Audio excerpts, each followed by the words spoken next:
Welcome to all on my YouTube channel. आज मैं आप लोगों के लिए एक टॉपिक लेकर आया हूं 15 अगस्त स्वतंत्रता दिवस के ऊपर निबंध। 15 अगस्त हमारे देश का एक राष्ट्रीय पर्व है जिसे हम स्वतंत्रता दिवस के रूप में हर वर्ष बड़ी धूमधाम से हर्ष व उल्लास के साथ मनाते हैं। इस दिन 15 अगस्त 1947 में हमारा देश अंग्रेजी हुकूमत की गुलामी से पूरी तरह आज़ाद हो गया था, जिसके आज़ाद होने के पीछे हमारे देश के बहुत से स्वतंत्रता संग्राम सेनानियों के योगदान की अहम भूमिका है, जिन्होंने अपने प्राणों की परवाह किए बिना देश की आज़ादी के लिए खुद को इस पर न्योछावर कर दिया।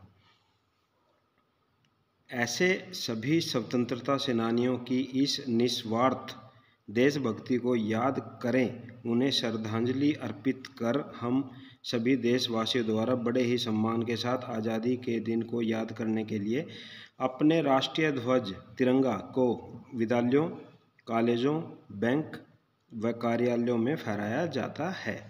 इस दिन बच्चे सांस्कृतिक कार्यक्रमों में भाग लेते हैं और हास्य, नाटक, भाषण, नृत्य जैसे कार्यक्रमों को आयोजित करते हैं।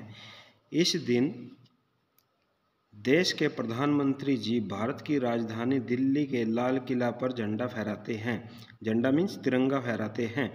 उसके बाद राष्ट्रगान गाया जाता है, जन गण मन, और साथ ही 21 तोपों की सलामी भी दी जाती है। उसके बाद प्रधानमंत्री जी लाल किले से पूरे देश को संबोधित करते हैं।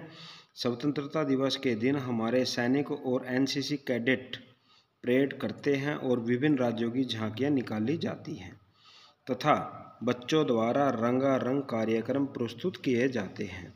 स्वतंत्रता दिवस का महत्व क्या है?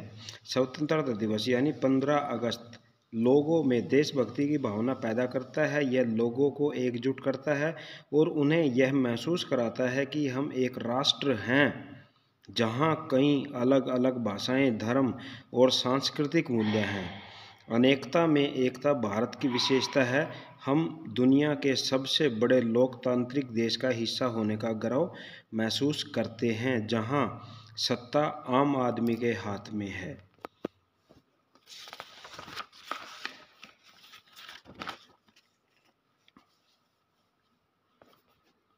मैं हिंदू हूँ, तू मुस्लिम है दोनों इंसान। ला मैं तेरी गीता पढ़ लूँ, तू पढ़ ले कुरान। इस स्वतंत्रता दिवस के अवसर पर है मेरा बस एक ही अरमान, एक थाली में खाना खाए सारा हिंदुस्तान।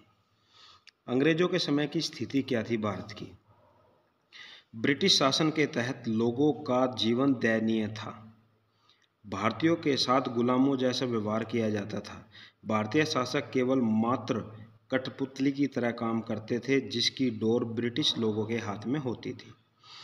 शिविरों में भारतीय सैनिकों के साथ में अमानवीय व्यवहार किया जाता है। अमानवीय का मतलब जो मानवता ना दिखाए, उसकी की पराकाष्ठा, बुरी हालत। किसान भूखे मर रहे थे। क्यों? क्योंकि वे फसल नहीं उगा सकते थे, उन्हें भारी भूमि कर देना पड़ता था। भारतीय नागरिकों को सभी अधिकारों से वंचित रखा गया तथा उन पर भारी अत्याचार किया गया। हमारे स्वतंत्रता सेनानियों ने भारत को आज़ादी दिलाने के लिए कठोर यातनाएं सहन की, अपने खून को पानी की तरह बहा दिया। कई वर्षों तक संघर्ष किया। अंग्रेज़ों के खिलाफ संघर्ष करने वालों की कतार बहुत लंबी है, जिसको बयां करना इस वीडियो में पॉसिबल नहीं है। फिर भी मैं कुछ स्वतंत्रता सेनानियों के नाम आपके सामने प्रस्तुत कर रहा हूँ। भगत सिंह, मंगल पांडे, महात्मा गांधी, सरदार पटेल, सुखदेव, रानी लक्ष्मीबाई, सुभाष चंद्र बोस और भी बहुत सारे, जिनकी गिनती भी नहीं की जा सकती, इतने सारे नाम बताना मुश्किल है। उन्होंने अपने खून को पानी बनाकर देश की आज़ादी के लिए बहा दिया। लड़े वो वीर जवानों की तरह, ठंडा खून फौलाद हुआ, मरते मरते भी मार गिराए, तभी तो देश आज़ाद हुआ। गुलाम कैसे हुआ हमारा देश? अंग्रेजों का आगमन भारत में 17वीं शताब्दी में हुआ था।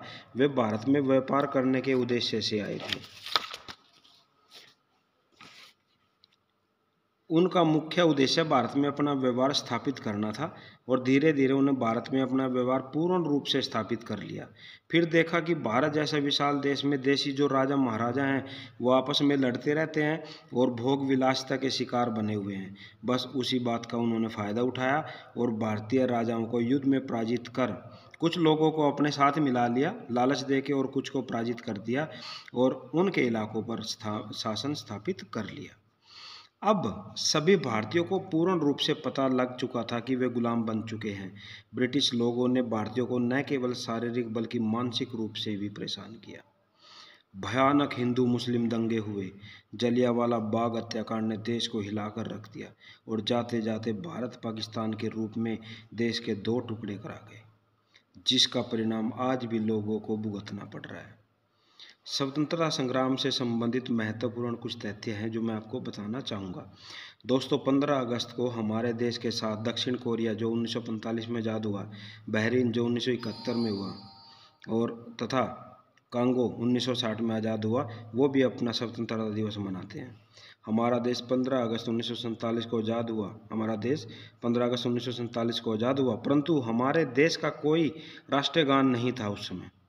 रविंद्रनाथ टैगोर ने हालांकि 1911 में जनगण मन लिख चुके थे, परंतु देश की संसद के द्वारा 1950 में राष्ट्रीय गान के रूप में इसको स्वीकार किया गया। आज़ादी के इतने वर्षों के बाद, इतना संघर्ष करने के बाद, बलिदान झेलने के बाद आज भी हम जातियों, संप्रदायों, धर्मों, भाषाओं, क्षेत्रवाद, नस्लवाद आदि में उलझे पड़े हैं, आपस में लड़ रहे हैं।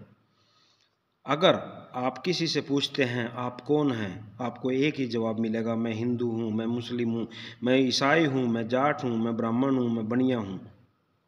कोई भी ये नहीं कहेगा मैं भारतीय हूँ। आओ प्रण करें, प्रण लें, जब भी कोई हमसे पूछे जवाब आना चाहिए, मैं भारतीय हूँ, मैं भारतीय हूँ, मैं भारतीय हूँ। Thank you.